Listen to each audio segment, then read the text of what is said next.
Oil service reset.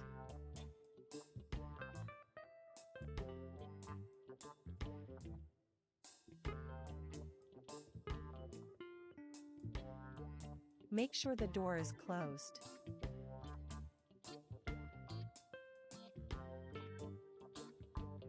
The key must be inside the car. Turn on the ignition without starting the engine.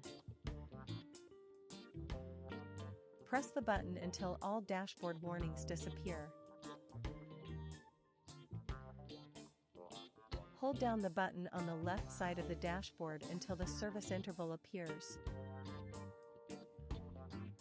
Release the button, then press and hold it again.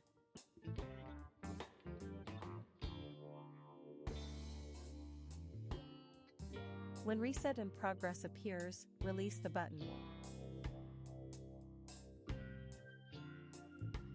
Check if there are any other intervals to reset.